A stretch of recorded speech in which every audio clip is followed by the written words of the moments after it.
Welcome to a virtual tour of Chartres Cathedral, located in north-central France. She is also known as the Cathedral of Our Lady of Chartres. Rosalind Blundell, Angela Fagan and I, Enrica Mallard, formed Sacred Spirit Tours to facilitate others to awaken to their own divinity while experiencing the sacredness available to us all in so many places across the globe. While our intention is to take you to these sites in person, our current environment does not allow this possibility. In the meantime, we invite you to experience virtual tours of places we hope to one day share with you.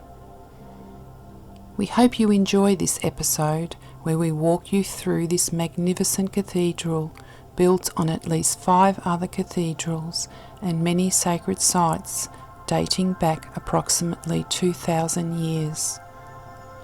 Sit back, listen, reflect, meditate and enjoy, and most of all, invite your own divinity to awaken as we journey within Chartres.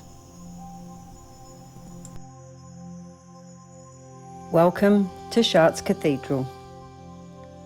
Let us begin by imagining that in preparation for our visit to Chartres Cathedral, you were anointed with an old Druid essential oil, a blend to awaken knowing of truth and the honouring of the sacred. The ritual and the scent of this oil invokes memories of a time when the Celts honoured this site. Maybe the beginning of this site being a sacred destination for pilgrims. You are that pilgrim today. Let us make our way to her western entrance.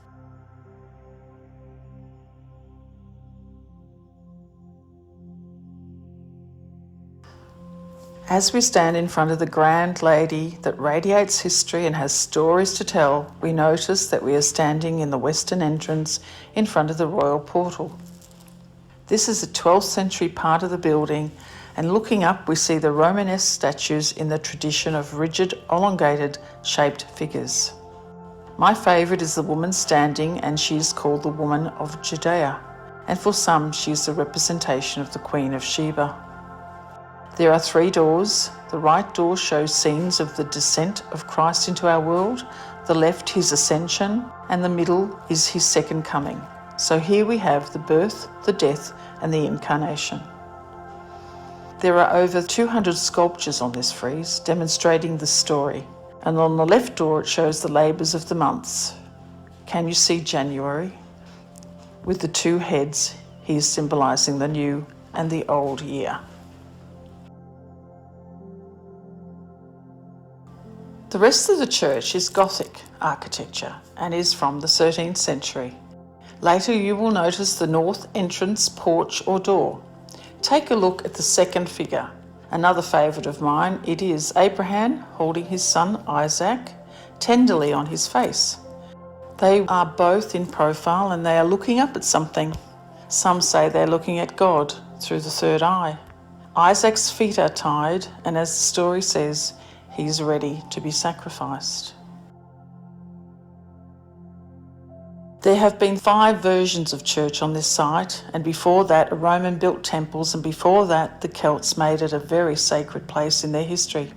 As Emperor Caesar's geographer documented that this area is a sacred place for all the Carnutes and is the region in the middle of Gaul, which is now France. The name Chartres or Chartres has its origins with the Carnutes, which was an important Druid tribe that lived in the area. Roman records reveal that all the Druids of Gaul gathered yearly in the old oak groves, where there was a holy well known to be the sacred centre of the Carnutes. Many travelled to be there, and it is understood that the location of the gathering was deep beneath the present-day cathedral, in a cave that is now in the crypt. And this would have been the house of the ancient realm of the mother goddess worship, and later the statue of the Virgin who will bear a child. So this was the pre-Jesus Virgin and Child birth statue. Myth says that the Druids knew about the pending birth of a boy that was going to rock everybody's world. Or is that what the Christians said to encourage acceptance of their faith? Well, there's been a lot of that over history. Archaeology and historical evidence tell us that Chartres was at the end of an old Roman road that started in the north coast. So once again, another important oppidum, meaning a main settlement that has been administered by the area of ancient Rome.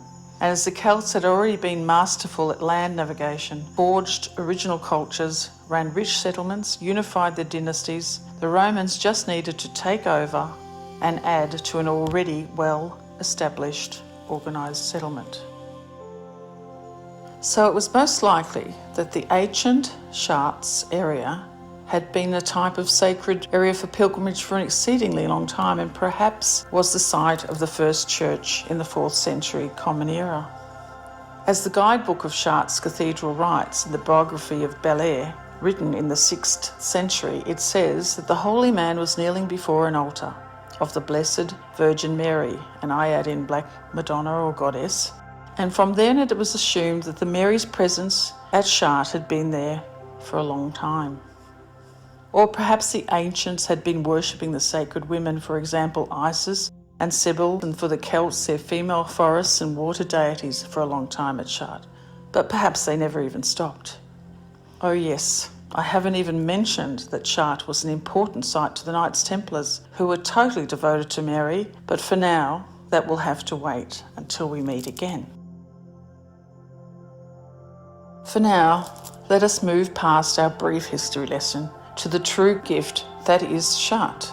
It is her power, her presence. She will grab you from the very first moment you step foot into her embrace, and you feel the ancient power of the Celtic Mother Goddess flowing from deep within the earth. As we now move into this cathedral, know that as we sit or walk within her, the church leaves us feeling a strong sense of peace. With her presence, she perpetually beckons you to go deeper into yourself and to let your imagination imagine. Before we move further into Chartres Cathedral, know that Chartres is rich with mysterious sacred imagery and sacred geometry. It is said to be encoded with secrets of the universe. She is full of rare architectural magnificence. She has 160 stained glass windows, an ancient crypt, and a holy shirt that Mary wore at the birth of Jesus, 3 Madonnas and a labyrinth. And the labyrinth is the standout feature of Chartres, installed into the cathedral floor in the year 1200. So let us take a look at a few of them. Let's walk deeper into the church, down the steps, until we notice we're standing on the labyrinth. Firstly, a labyrinth is not a maze. Patrick Conti, in the Genes and Geometry of the Labyrinth, states that the labyrinth that is most ancient and fundamental symbol to our human condition remains an enigma that has still not been explained in a complete and coherent way. The labyrinth is both ancient and culturally diverse, but why is it in a medieval cathedral? A question that is not known to have an answer, but it's in a church, so it must have had Christian meaning. Historians say that the labyrinth is a unique human artefact, for it remains the same journey no matter how you look at it. It could be made from stones, or it could be cut out of turf or painted on the ground. However these are made, the purpose is to make a change in psychic memory. This one at Chartres is particularly beautiful.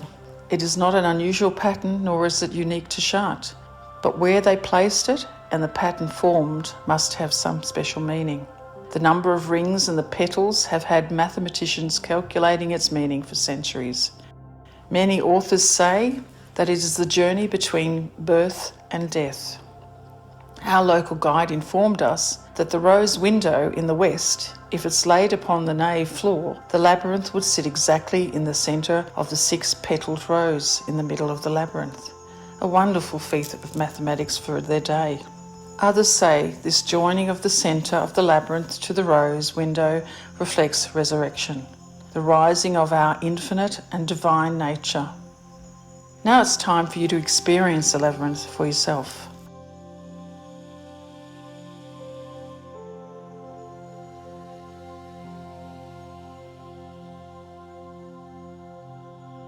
Imagine yourself preparing to enter the path of the sacred labyrinth now before you. This is a personal, introspective journey. There is only this moment. The history of all who have journeyed on this labyrinth is of no consequence. All is clear and void, ready for your journey. Undertaking a journey with a labyrinth is an invitation for insight, knowing, and truth. It is said you will meet God, or your concept of divinity, in the center. And in the center, you will receive a response, wisdom, from which you take the path back to the outside world. There is a single path in, and there is a single path out. Invite your awareness to guide you to what is presenting in your life. Seek now your question for which you ask to receive wisdom and knowing. When you are ready, enter this labyrinth. Before you know is the outline of the Schatz labyrinth. Taking a deep breath, feel yourself fully. Follow the path from the beginning point shown. Do not cross any lines. Use your finger to walk the labyrinth or follow it with your eyes. Whichever way you choose, invite and allow your third eye to open and perceive what it perceives.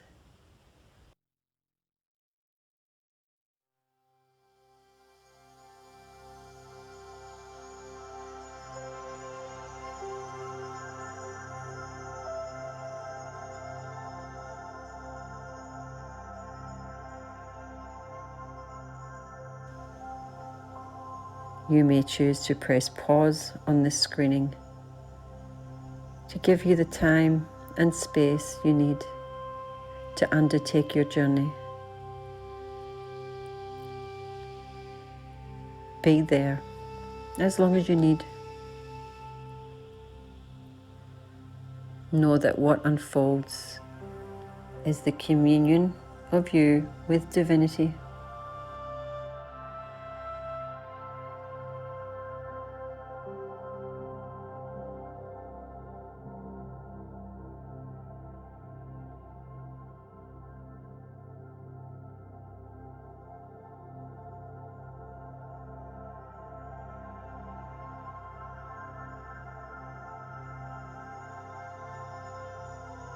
Take a moment to reorient yourself back into the tour of Schatz Cathedral. If you choose, press pause again and take some notes before you resume this tour with us. Soon we will be heading up the aisle to the altar.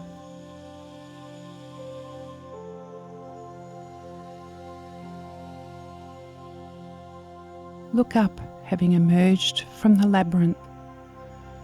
Directly ahead, up the main aisle of the cathedral, is the choir, forming the grand altar of this beautiful cathedral. Reflect and immerse yourself in the architecture and sculpture all around as you now find yourself at the altar.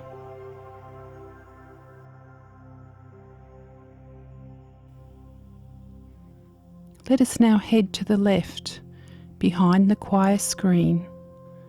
Let us make our way to one of the 3 black Madonnas in this cathedral, Our Lady of the Pillar. Take a seat as we share her history.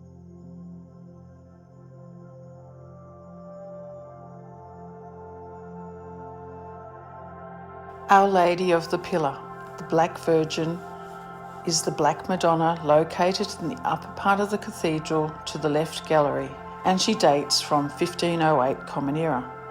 She replaced the 13th century gilt statue. She has now been placed in the side chapel. Why, you might ask?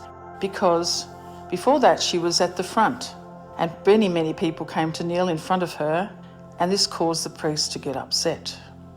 Yet another story of being more popular than men. The original was most likely from 1220, where a statue was donated to the church, but it's unknown what she looked like. She stands on a pillar and is made from, some say walnut and others say pear wood, and she has been polychromed, but the colour is almost vanished. She holds the Jesus child on her left knee, and in her right hand she holds a pear. And from a Google quote, in some Christian contexts, the pear symbolises the Virgin and Child, likely because of its sweetness. The child holds a world globe in his left hand and makes the gesture with his right. She is always elaborately dressed and stands 115 centimetres tall, not counting the pillar. People line up to hug and kiss the pillar, and just to note, she has been whitened and is no longer black. Take a moment looking at her, the Lady of the Pillar. Does she give you a message? I know she did me.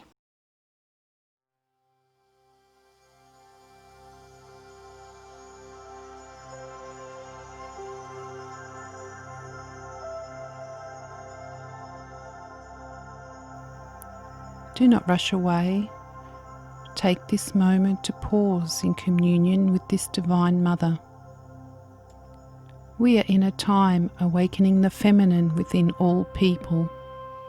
Some say the pillar is a representation and reminder of the feminine aspect of God. She is now needed to bring balance to the world. This is why she is emerging again. As you sit, if you choose, allow her to embrace you with her divine presence.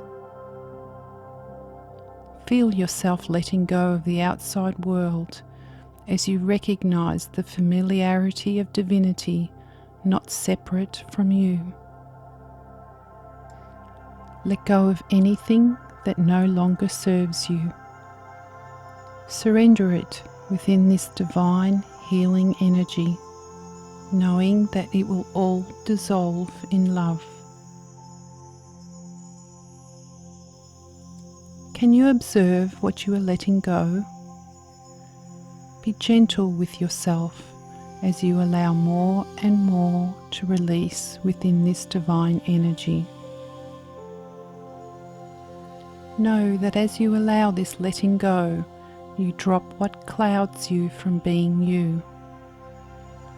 Know that as you release, you create a ripple of this blessed healing gift for all that require it. Do you recognize that you are divinity itself? You are a gift to us all.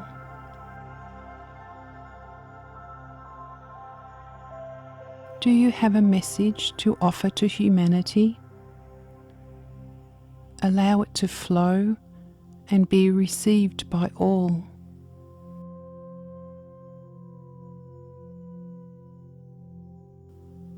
You are radiating the truth of who you are.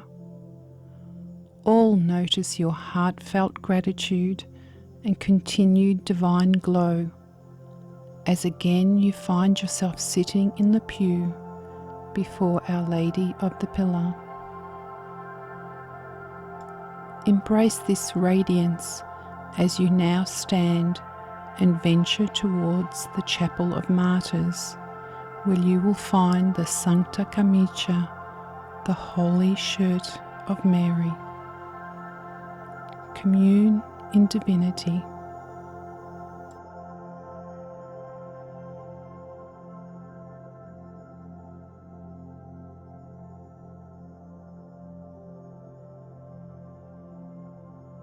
This is the Chapel of the Martyrs, also called the Chapel of the Sacred or Holy Heart of Mary. In this chapel is the Holy Shirt of Mary. Around 800 AD, this holy shirt was sent as a gift from the Empress Irene of Byzantine to Charlemagne. His grandson, Charles the Bold, gave it to Chartres Cathedral in 876. It was understood that Mary wore the garment as she was giving birth to Jesus. Archaeologists have confirmed that the fabric comes from the 1st century from an area of Palestine or Syria. 2 fragments of the original garment survived the revolution and they are kept in the cathedral. But as the legend lacks historical evidence of Charlemagne's crusade, and they think it's fiction, the shirt story is probably invented in the 11th century. But we do have authenticated proof of the cloth date, so the jury's out on this one. Around the crusading time, popes and bishops made a decree that all churches must have a relic of a saint or be closed. There was a lot of money around to be made if you had a church with a sacred relic. The pilgrims would gather in droves to be blessed or catch a miracle or two.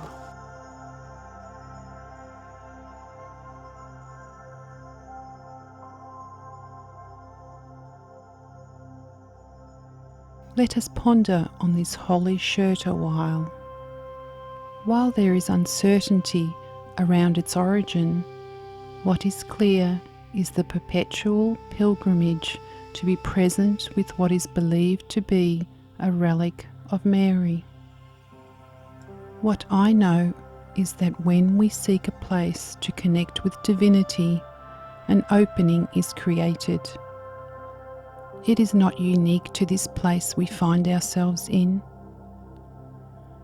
When, for millennia, pilgrims visit a site, a vortex of energy is created which establishes sacredness merely due to the clear and pure intention to connect with divinity. It does not matter if the shirt is authentic. It is holy because we have unconditionally sought holiness in its presence. That is what I feel in these sacred places.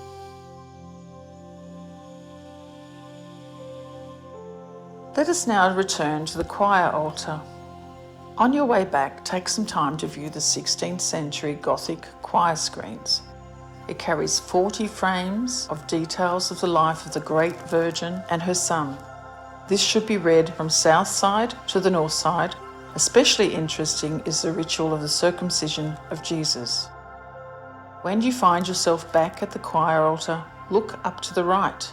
You will notice more magnificent stained glass windows. The stained glass windows tell a story of the objects inside the picture, but also tells the story of who and which guild donated it. The story is told that around the 9th century, either through experimentation or just an accident, or by someone who translated the ancient Roman writer Pliny's recipes, they would have stumbled upon producing coloured glass. Glass is a mixture of soda from the ashes of plants and sand, silica, heated to the point that fusion takes place. One oxide used in medieval times was cobalt for the creation of these magnificent blues we see here today. Within one of these windows is the second of the Black Madonnas. She has yet to be classified as a Black Madonna, but presently is a Madonna that was saved from the fire within Chartres Cathedral. Notre Dame de la Belle Billonnière, the Lady of the Beautiful Window, and she was donated to the church by the Fishermen's Guild in 1180. In the Wells of Ella Rosette, she is one of the 4 original windows of the cathedral that survived a catastrophic fire in 1194. And of this window, only the panels depicting the Virgin and Child survived. Her beauty and cobalt blue mantle were talked about all over Europe, so much so they called her the Blue Virgin. She is said to be an object of adoration and is worshipped by women before childbirth. Spend some more time admiring the magnificent features of the cathedral before we head to the oldest part, the crypt. See if you can find the rare image of the breastfeeding Virgin in the stained glass windows. She is in the upper window on the south side of the nave, and she was donated to the church in 1205 by 2 women. Also in the south side, to the right, if you stand looking at the labyrinth, there is a window of the life of Mary Magdalene. This outlines her preaching and Christianisation in the Provence area. It also tells us about the legend of her death. The Water Carriers Guild donated this panel also in 1205. Now for my favourite part, the crypt. On our last trip to Chartres, Angela, Enrica and I had a very moving experience here, but we do need to take a guided tour, and it's the only way that you can get into the crypt these days. The crypt of the cathedral is full of stories and artefacts, to name a few. In ancient 12th century, the mural of Fulbert celebrating Mass is one, and another is an 11th century fresco in the church showing its design of the church before it was burnt down 2 churches ago. During the Merovingian era, it was a focus of devotion of pilgrims. Mostly it was the ancient well, known as the Well of the Strong Saints. Legend suggests that the bodies of various local early Christian martyrs were tossed in, and also later Viking raiders threw a few of the priests in as well. But what we're really here to see is Our Lady underground. She is a copy of 11th or 12th century statue that once sat near her sacred water stream. For a long time she sat there being worshipped. She was safe, even through the many church calamities. But during the Revolution of 1793, she was burnt on an execution pyre. She was replaced with another statue in 1857, then replaced again in 1976, which this present more truthful copy of the one that was burnt in 1793. She was sitting, and she was 80 centimetres in height, and she was carved from natural pear wood. So, how does a relatively new statue get to be so revered? They once came here to admire a statue of a black-coloured woman with a soon-to-be-born child who resided within a cave underground. It's an easy answer. Although it's a new version of her sitting in majesty, the ancient one is everywhere in this extraordinary place. The crypt is sacred with ancient knowledge, and you feel it. The spot has been used for heightening the energies of unconditional love way before she was covered by this church structure. And that has not stopped her giving to those who set foot here. The benefits you get are from a wondrous body-tingling experience to a profound change.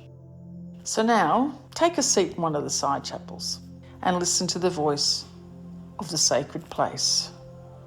Whilst you sit in what feels like an old cave, I want to share an experience I had from years ago, sitting in the same place. I sat in the chapel, having broken away from my French guide, and I started to talk to myself with closed eyes. So why don't you try it? Just think of yourself dropping down into the crypt, feeling the dampness and the cold. Go to where the ancients beckon. And what do you see? What do you feel? Do not be scared, but do go deeper and even deeper and deeper, and then peek through the veil, gently moving it away. And you're there. What do you see? For me, it was a forest, bright. The smiles of people I once knew showing me I'm home. My heart felt full and true, and I was basking in this memory. They gave something to me. They put it in my hand. It was just for me. And I held it tight and close. They gave me a gift just for me. After a time, somewhere in the distance, I heard our guide talking in French, and my dream veil closed, and I was back alone in my seat with tears that just continued to roll out of my eyes. It was time to go. To drag myself away was tough.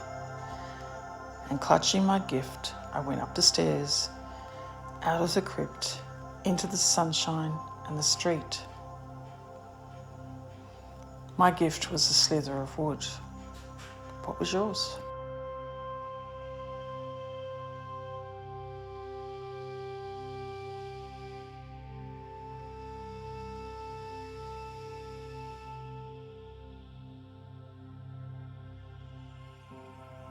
This is where we will end our tour of Chartres Cathedral, in a place down deep below her where it all began. Stay for a moment longer as you notice if there is any gifts for you to take back into the world. It could be a word, an object, reassurance, or acknowledgement. It will always mirror the magnificence of your own divinity. That is the true message of Divine Mother.